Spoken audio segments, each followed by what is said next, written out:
चलो दोस्तों, आज लूडो खेलते हैं। मैं तो रोजाना फुटबॉल खेल खेल के बहुत ज्यादा थक गया हूँ। हाँ हाँ, मैं भी लूडो खेलूंगी।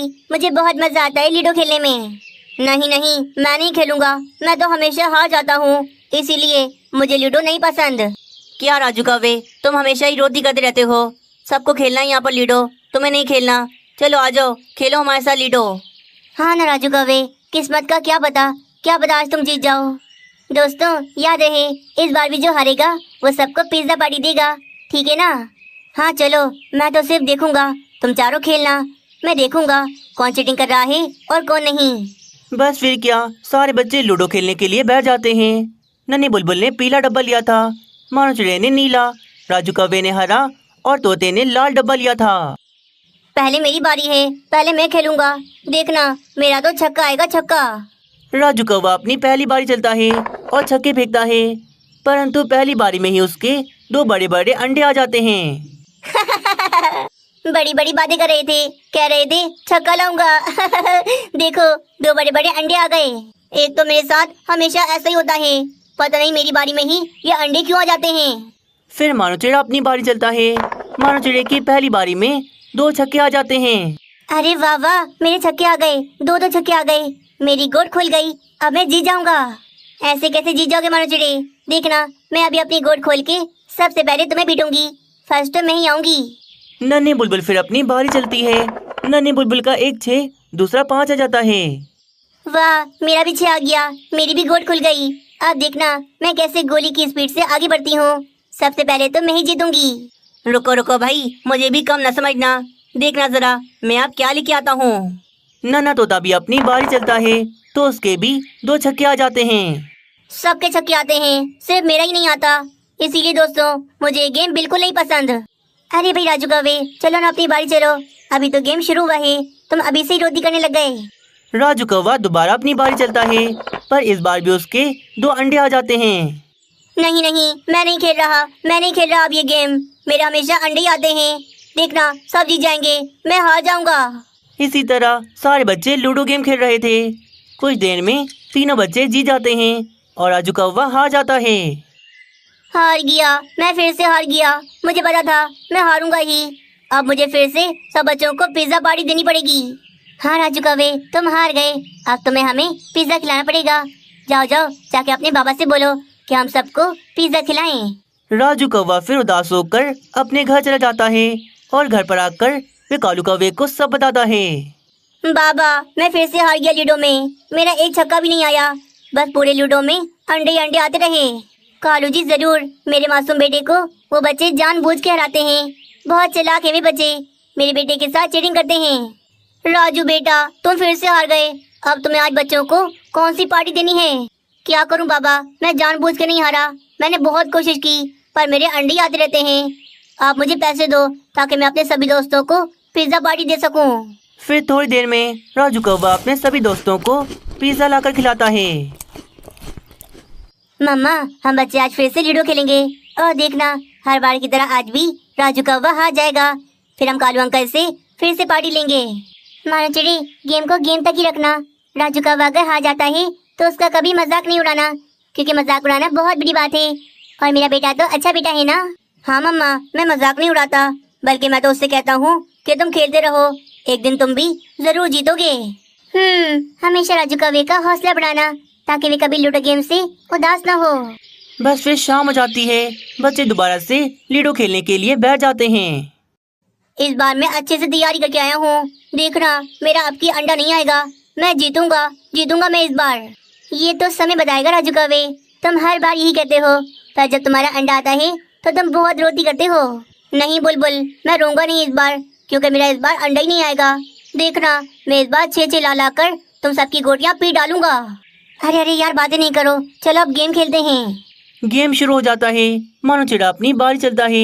मानो चिड़े का हर बार की तरह 6 आ जाता है। मैं तो चैंपियन बन गया हूँ इस गेम का। देखो ना, मेरा तो हर बार 6 ही आता है। लाओ लाओ, मुझे दो, मैं अभी 2 6 लेके आता हूँ। बेचारा राजू कौवा अपनी बारी चलता है, परंतु अब की बार भी उसके 2 अंडे आ जाते हैं। आ गए 2 छक्के आ गए। क्या राजू कौवे, लगता है तुम्हारे नसीब में अंडे लिखे हुए हैं, तभी तो बार बार तुम्हारे अंडे ही आते रहते हैं। नन्ही बुलबुल, मजाक नहीं उड़ाओ यार, गेम में होता ही रहता है, मजाक उड़ाना अच्छी बात नहीं है। बच्चे गेम खेलते रहते हैं। राजू कौवा बहुत कोशिश कर रहा था, पर उसके तो बार बार अंडे आ रहे थे। आज के दिन भी राजू कौवा दोबारा से हार गया था।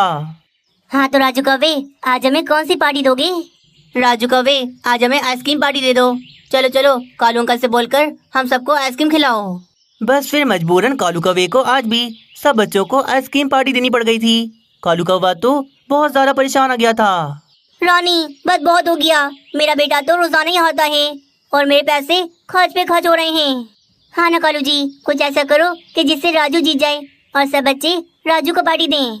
कालू कौवा सोचता है, तभी उसके चालाक दिमाग में एक बढ़िया सा उपाय आ जाता है। हाँ, अब देखो मैं क्या करता हूँ। राजू अब कभी नहीं हारेगा, क्योंकि इसके हमेशा अब छक्के आएंगे। कालू कौवा फिर जग्गू पक्षी की गेम की दुकान पर आता है और उससे ऑर्डर पर नए छक्के बनवा लेता है।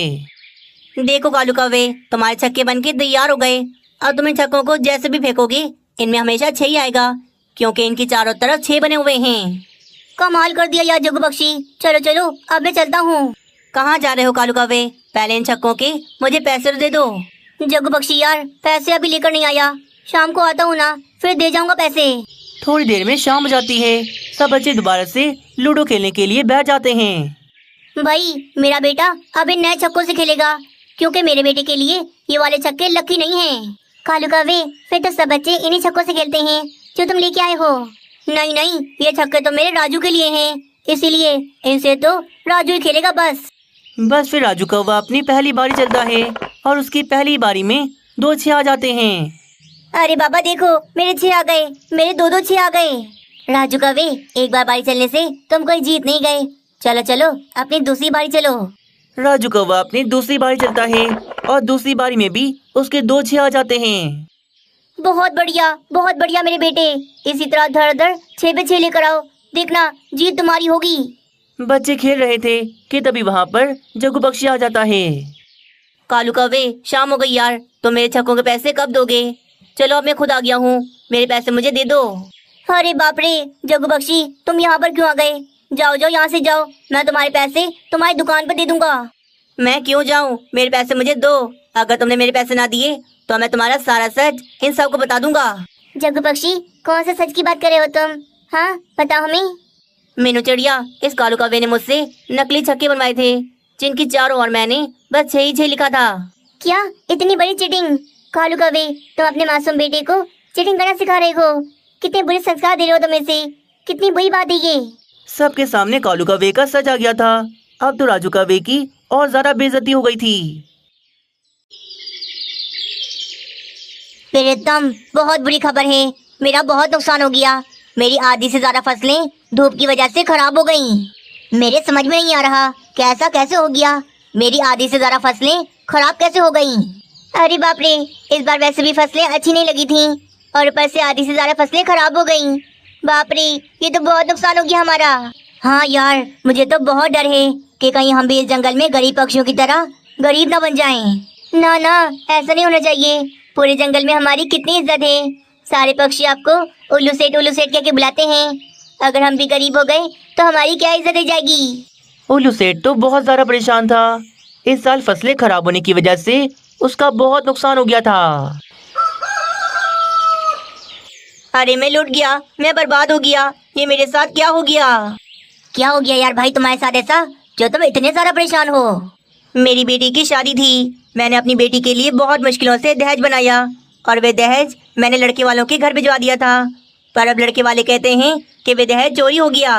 वो झूठ बोल रहे हैं, दहेज तो उनके पास ही है। लड़के वालों ने बड़ी चालाकी से रिश्ता भी खत्म कर दिया। अब मैं क्या करूँगा? ये सारी बातें उल्लू सेठ खड़ा सुन रहा था। वे भी अब कुछ ऐसे ही करने के बारे में सोच रहा था। दहेज तो बहुत महंगा आता है, अगर मैं ऐसा ही करूं तो दहेज का सामान बेच बेच कर मैं दोबारा से अमीर हो जाऊंगा। उल्लू सेठ गरीब पक्षियों का नहीं सोचता। वे भी पैसे कमाने के लालच में गरीब पक्षियों को लूटने का प्लान बना लेता है।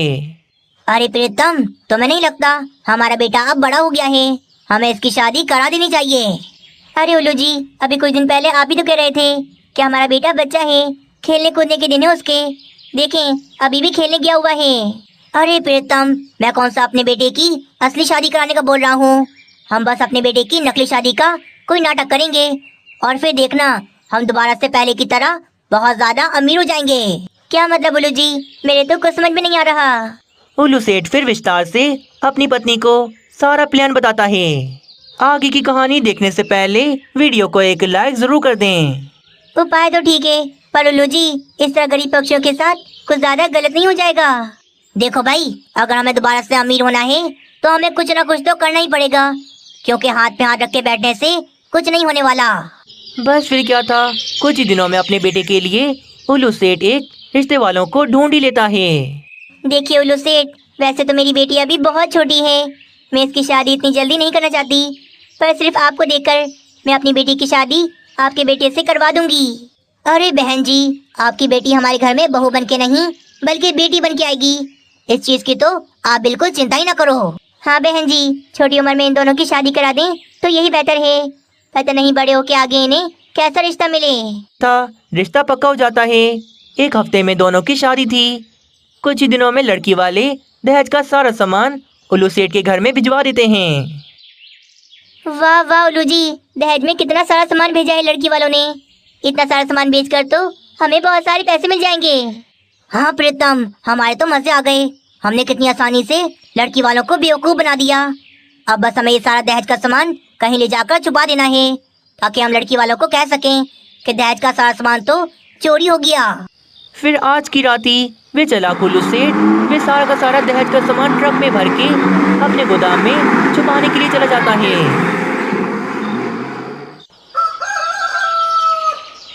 हाय रे, चोरी हो गई, हमारी घर चोरी हो गई। रातों रात ही दहेज का सारा सामान कोई चुरा के ले गया। प्रीतम बहन, आप ये क्या बोल रही हो? दहेज का सारा सामान चोरी कैसे हो गया? बहन जी, हमें क्षमा कर दो, रात ही रात कोई चोर आया और दहेज का सारा सामान चुरा के ले गया, एक दिन का भी नहीं छोड़ा, बहुत नुकसान हो गया हमारा। देखिए बहन जी, आप तो सब जानती हैं जंगल में हमारा कितना नाम है, और अब हम बिना दहेज के अपने बेटे की शादी आपकी बेटी से नहीं करवा सकते। अरे भाई, हम पक्षियों को क्या जवाब देंगे? पक्षी कहेंगे कि हमें दहेज का सामान दिखाओ, तो हम उन्हें क्या दिखाएंगे? हाँ बहन जी, अब आप ऐसे ही समझें कि रिश्ता खत्म है, क्योंकि हम अपने बेटे की शादी आपकी बेटी से नहीं करवा सकते। क्या क्या बोल रहे हो तुम दोनों? ये एक तो मेरी बेटी का सारा दहेज चोरी करवा दिया, ऊपर से अब रिश्ते के लिए भी ना कर रहे हो। तुम दोनों की कोई बेटी नहीं है ना, इसीलिए तुम दोनों नहीं जानते कि मुझ माँ पे अभी क्या बीत रही है। अरे भाई, हमने जो कहना था वो कह दिया, अब जाके रोना पीटना घर से बाहर करो, हमारे घर में नहीं करो ये सब। चालाक उल्लू सेठ और प्रीतम ने बड़ी आसानी से सारा दहेज चुरा लिया था और रिश्ते के लिए भी उन्होंने मना कर दिया था। अरे वाह प्रीतम, जैसा हमने सोचा था बिल्कुल वैसा ही हुआ। कितनी आसानी से हमें इतना सारा दहेज मिल गया, और वे सारा दहेज बेच के हमें बहुत सारे पैसे मिल जाएंगे। बस फिर क्या था, इस तरह उल्लू सेठ और उसकी पत्नी मिलकर 2-4 और शिकार ढूंढकर उनका दहेज भी चुराकर अपने गोदाम में लाकर रख लेते हैं। मेरी प्यारी बेटी, बचपन में ही तुम्हारे माता पिता चल बसे थे, तब से आज तक तुम्हारी सारी जिम्मेदारी मुझ पर है। बस किसी तरह तुम्हारी शादी किसी बहुत अच्छे घर में हो जाए, ताकि तुम वहाँ जाकर बहुत ज्यादा खुश रहो। पर माँ, मुझे शादी नहीं करनी, मैं तो बस हमेशा आपके साथ रहना चाहती हूँ। मेरी बेटी, शादी तो हर किसी को ही करनी पड़ती है, और तुम कहीं हो जाओगी तो क्या हुआ, मैं तुमसे वहाँ पर आकर रोजाना मिला करूँगी। मीनू चिड़िया की बेटी की बात अब किसी न किसी तरह उल्लू सेठ तक पहुंच ही जाती है। मीनू चिड़िया के पास एक मुंह बोली बेटी है, जो कि एक उल्लू है, और पता है मीनू चिड़िया उसके लिए अच्छा रिश्ता भी ढूंढ रही है। अरे वाह उल्लू जी, मीनू चिड़िया तो बहुत अमीर है, वो तो दहेज भी बहुत सारा देगी।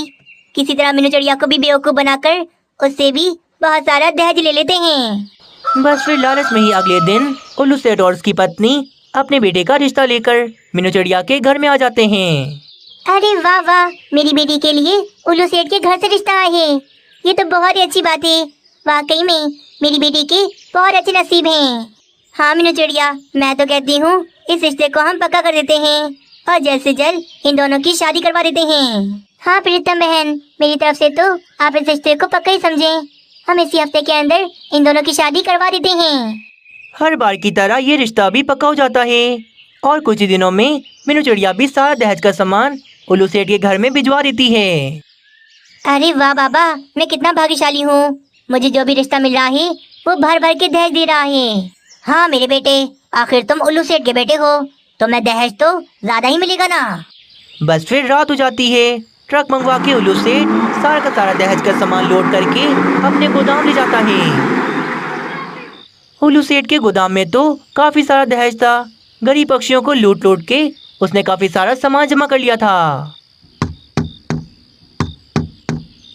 अरे ये हमारे गोदाम से ठक ठक की आवाज कहाँ से आ रही है? उल्लू जी, ये आवाज तो अलमारी के अंदर से आ रही है। लगता है अलमारी के अंदर चूहे घुस गए हैं। चूहे? अब इन चूहों को अलमारी से बाहर निकालता हूँ, कहीं ये चूहे मेरी अलमारी को खराब न कर दें। उल्लू सेठ फिर जैसे ही अलमारी का दरवाजा खोलता है तो उसके अंदर से मीनू चिड़िया और पुलिस इंस्पेक्टर कालू निकलता है। तुम दोनों का खेल यहीं खत्म। कालू इंस्पेक्टर से ना कोई बचा है और ना बचेगा। तुम दोनों अब जेल में जाके चक्की पिसोगे। अरे बाप रे, ये पुलिस और ये मीनू चिड़िया मेरे गोदाम में क्या कर रही है? उल्लू सेठ, तुम्हें क्या लगा था तुम पक्षियों को इसी तरह बेवकूफ बनाकर लूटे रहोगे और तुम्हें कोई नहीं पकड़ेगा? बहुत दिनों से खबरें मिल रही थी मुझे कि लड़की वालों के दहेज तुम्हारे घर से चोरी हो रहे हैं, पर किसी को क्या पता वे दहेज चोर और कोई नहीं बल्कि तुम खुद ही हो। और इसीलिए मैंने सिर्फ तुम्हें पकड़ने के लिए ये सारा प्लान बनाया। मैं सिर्फ जानना चाहती थी कि असल इसके पीछे है कौन। चलो चलो भाई, तुम दोनों अब जेल जाने के लिए तैयार हो जाओ। बाकी की जिंदगी तुम दोनों अब अपनी जेल में गुजारोगे। आखिरकार बुरे काम का बुरा ही अंजाम होता है। उल्लू सेठ और उसकी पत्नी जेल में बंद हो गए थे और उन्हें काफी लंबी कैद हो गई थी। मीनू चिड़िया बहुत ज्यादा परेशान थी क्योंकि आजकल मीनू चिड़िया के पास कोई नौकरी नहीं थी। क्या करूं मैं? मेरा बस एक ही बेटा है और मैं इसे अच्छे से भोजन नहीं खिला पा रही। पैसे नहीं है मेरे पास, कहाँ से ढूंढूं मैं नौकरी? मम्मा, क्या आज आप मेरे लिए कहीं से भोजन लेकर आओगी? अरे मम्मा, मैं आपसे कुछ पूछ रहा हूँ, आप क्या सोची जा रही हो कब से? नहीं नहीं, कुछ नहीं। मानो चिड़े, मैं तुम्हारे लिए भोजन लेकर आज जरूर आऊंगी, बस मेरे आने तक का तुम इंतजार करो। परेशान होकर मीनू चिड़िया अपने घर से बाहर चली जाती है और आज भी मदद मांगने उल्लू सेठ के घर पर आती है। उल्लू सेठ, मैंने एक पेड़ पर बोर्ड लगा हुआ दिखा था जिस पर लिखा था कि आपको अपने खेत में काम करने के लिए किसी पक्षी की जरूरत है। हाँ मीनू चिड़िया, चाहिए तो था मुझे एक पक्षी जो मेरे खेत में अच्छे से काम कर सके, पर अब नहीं, अब मुझे जरूरत नहीं है। ऐसा क्यों उल्लू सेठ? मैं बहुत ज्यादा मेहनती हूँ, मैं सारे काम कर लूंगी। सुबह से लेकर शाम तक मैं आपके खेत में बहुत ज्यादा मेहनत करूंगी, बस मुझे नौकरी दे दें क्योंकि नौकरी की मुझे बहुत ज्यादा जरूरत है। हाँ हाँ मीनू चिड़िया, मैं जानता हूँ तुम बहुत ज्यादा मेहनती हो, मैं तुम्हें मना नहीं करना चाहता, पर मैं क्या करूँ, मैंने अपने खेत में एक पक्षी को काम पर रख लिया है जो रात दिन मेरे खेत में बहुत मेहनत से काम करता है। मीनू चिड़िया तो ये सुनकर और भी ज्यादा परेशान हो जाती है क्योंकि उसे तो कहीं पर भी नौकरी नहीं मिल रही थी। अब मैं क्या करूँ? मुझे जल्द से जल्द नौकरी चाहिए ताकि मैं पैसे कमाकर मानो चिड़ी को भोजन खिला सकूँ, पर नौकरी है कि मुझे कहीं से मिल ही नहीं रही। बस फिर मीनू चिड़िया अपने भाई के पास उससे मदद मांगने के लिए उसके पास चली जाती है। भाई, मेरी मदद कर दो, पूरा एक हफ्ता हो गया मुझे कोई नौकरी नहीं मिल रही। सुबह निकलती हूँ, शाम को वापस आती हूँ, पर मुझे कोई नौकरी नहीं मिल रही। घर में बेचारा मनोचिड़ा भूखा बैठा है, मैं उसे भोजन कहाँ से खिलाऊं? बहुत ज्यादा परेशान हूँ मैं। लो भाई मनमन जी, पहले ही हम अपने कारोबार को लेकर यहाँ परेशान हैं, ऊपर से तुम्हारी बहन पैसे मांगने के लिए आ गई। नहीं नहीं भाभी, मैं बस थोड़े से पैसे उधार पर मांगने के लिए आई हूँ। जब मेरी नौकरी लग जाएगी तो मैं सारे के सारे पैसे मनमन भाई को वापस कर दूंगी। मीनू चिड़िया, मैं क्या कर सकता हूँ यार, तुम अपनी भाभी से बात कर लो, अगर ये मानती है तो पैसे ले लेना। हाँ, और मैं कभी नहीं मानूंगी। चलो चलो भागो यहाँ से, तुम्हारे भाई के पास कोई पैसों का पेड़ नहीं लगा हुआ जो हम तोड़ तोड़ कर तुम्हें दे दें। बहुत मेहनत से कमाते हैं ये पैसे और वो पैसे तुम्हें देकर हम जाया नहीं कर सकते। चलो मीनू चिड़िया, भागो यहाँ से, आइंदा के बाद पैसे मांगने हमारे घर में कभी नहीं आना। भाई, मुझे बहुत अफसोस हुआ, बहुत उम्मीद थी मुझे आपसे कि आप मेरी मदद जरूर करेंगे, पर भाभी के आने के बाद तो आप बिल्कुल ही बदल गए, पहले जैसे नहीं रहे अब आप। गुस्सा होकर मीनू चिड़िया वहाँ से चली जाती है। वे बहुत ज्यादा उदास थी क्योंकि आज उसके भाई ने भी उसे अकेला छोड़ दिया था। आगे की कहानी देखने से पहले वीडियो को एक लाइक जरूर कर दें। अरे वाह मामा, आप आ गई।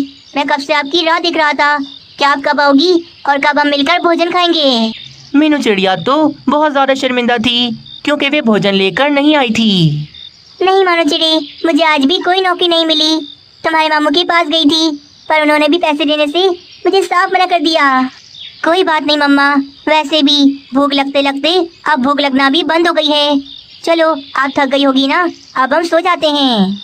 बेचारा मनोचेड़ा आज रात भी भूखा ही सो जाता है। पर बेचारी मनोचेड़िया बहुत परेशान थी। वे सारी रात बैठकर गुजारती है। चलो मानो चिड़ी, आज से हम इस जंगल में नहीं रहेंगे। हम आज ही इस जंगल को छोड़ के जा रहे हैं। क्या पता दूसरे जंगल में मुझे कोई नौकरी मिल जाए और वहाँ पेड़ पर लगे हुए फल भी हमें खाने को मिल जाएं। अरे वाह मम्मा, हम दूसरे जंगल जा रहे हैं। पड़ोस वाले जंगल में तो मेरा दोस्त राजू कौवा भी रहता है। चलो चलो, हम वहीं चलते हैं। फिर क्या, मनोचेड़िया अपना सारा सामान बांधकर दूसरे जंगल में रहने के लिए चली जाती है। कुछ देर में वे दोनों दूसरे जंगल में आ जाते हैं। वहाँ पर आते ही उन्हें सेब के बड़े बड़े पेड़ नजर आते हैं। मम्मा, सेब कितने लाल लाल हैं ये सेब। हम जल्दी से ये सेब तोड़कर मजे से खाते हैं। फिर क्या, मनोचेड़िया और मानोचेड़ा वे सेब तोड़कर मजे से खाते हैं और अपना पेट भरते हैं। मीनू चिड़िया, तुम हमारे जंगल में। चलो, अच्छी बात है, तुम यहाँ हमारे जंगल में आ गई। अब तुम्हें यहाँ कोई ना कोई नौकरी तो मिल ही जाएगी। हाँ कालू कौवे, ये जंगल बहुत अच्छा है। हमें यहाँ पर आते ही सेब खाने को मिल गए। पर कालू कौवे, तुम्हें क्या हुआ? तुम इतने ज्यादा परेशान क्यों लग रहे हो? मीनू चिड़िया, यहाँ से नदी बहुत दूर है और वॉशरूम नदी के पास है, इसीलिए मैं जा रहा हूँ। बहुत जोर से वॉशरूम आ रहा है मुझे। मैं मिलता हूँ बाद में। तेजी से उड़ता हुआ कालू कौवा नदी के पास वॉशरूम चला जाता है। ये कालू कौवा बिना हमेशा जल्दी में ही रहता है। मनोचेड़िया नए जंगल में यहाँ वहाँ घूम रही थी, तभी उसे तोता नजर आता है। वो भी बहुत ज्यादा परेशान लग रहा था। मुझे बाबा के साथ जाना है, जंगल की सैर करनी है मुझे। बाबा, मुझे अपने साथ ले जाओ ना। याद होती, इसे समझाओ ना, मैं नदी के पास वॉशरूम में जा रहा हूँ। अब कैसे साथ लेके जाऊँ? तोते जी, आप जाएं जल्दी से, इसे मैं संभाल लूंगी। काश करीब में कोई वॉशरूम होता तो हमें इतनी दूर उड़कर नदी के पास ना जाना पड़ता। तोता भी तेजी से उड़ता हुआ चला जाता है। मनोचेड़िया ये सब देख रही थी। अरे वाह, मिल गया उपाय। इन पक्षियों की समस्या तो अब मैं दूर करूंगी। बस वे क्या, अगले दिन से मनोचेड़िया अपना काम शुरू कर देती है। वे मोटे मोटे पेड़ की लकड़ियां काटती है और उन लकड़ियों से वे एक गाड़ी बनाती है। जब गाड़ी बनकर तैयार हो जाती है तो वे उसी गाड़ी पर एक छोटा सा कमरा बनाने लग जाती है। पूरा एक दिन गुजर जाता है। मनोचेड़िया गधा गाड़ी बनाकर उसी के ऊपर पक्षियों के लिए छोटा सा वॉशरूम बना देती है और उसके अंदर वे कमोड रख देती है। मानो चिड़ी, ये है मेरा चलता फिरता वॉशरूम। मैं इस वॉशरूम को लेकर पूरे जंगल में घूमूंगी। जिस पक्षी को भी वॉशरूम जाना होगा वो मुझे पैसे देकर इसके अंदर जा सकता है। अब पक्षियों को ज्यादा दूर उड़कर नदी के पास जाने की कोई जरूरत नहीं। मैंने पक्षियों के लिए चलता फिरता वॉशरूम बना दिया। मनोचेड़िया बहुत समझदार थी। उसने दिमाग लगाकर बहुत बढ़िया वॉशरूम बना दिया था। आओ आओ पक्षियों, दूर उड़कर नदी के पास जाने से छुटकारा पाओ। मेरे वॉशरूम में जाओ, डस्टबिन देखकर हल्के हो जाओ। इसी तरह मनोचेड़िया पूरे जंगल में वॉशरूम लेकर घूमती है और आवाजें लगाती रहती है। ये क्या चीज है? मीनू चिड़िया ने घर गाड़ी पर ही वॉशरूम बना दिया। चलो, आज इसी वॉशरूम में जाती हूँ। मनोचेड़िया के वॉशरूम को देखकर बुलबुल, कबूतर, रानी कौवी वहाँ पर आते हैं। अरे वाह मीनू चिड़िया, क्या बढ़िया काम किया तुमने, चलता फिरता वॉशरूम बना दिया। हाँ मीनू चिड़िया, काम तो बढ़िया किया है तुमने। अब हमें ज्यादा दूर उड़कर नदी के पास नहीं जाना पड़ेगा। जब भी वॉशरूम लगेगा तो मैं रोक कर तुम्हारे वॉशरूम में चले जाएंगे। अरे अरे बातें बंद करो, मुझे अभी बहुत जोर से वॉशरूम आ रहा है, पहले मैं जाऊंगा। पहले कबूतर मनोचेड़िया के वॉशरूम में जाता है और आराम से हल्का होता है। इसी तरह सब अपने अपने पैसे देकर मनोचेड़िया के वॉशरूम में जाते हैं और आराम से हल्के होते हैं। भाई वाह, कमाल कर दिया मीनू चिड़िया तुमने तो। हमारे जंगल में आते ही हम पक्षियों के लिए कितनी आसानी कर दी। हमारे लिए चलता फिरता वॉशरूम बना दिया। मनोचेड़िया सारा दिन वॉशरूम लेकर पूरे जंगल में घूमती और शाम तक वे काफी सारे पैसे भी कमा लेती। मनोचेड़िया और मानोचेड़िया के दिन बदल गए थे। वे दोनों तो मजे मजे के भोजन खाते थे।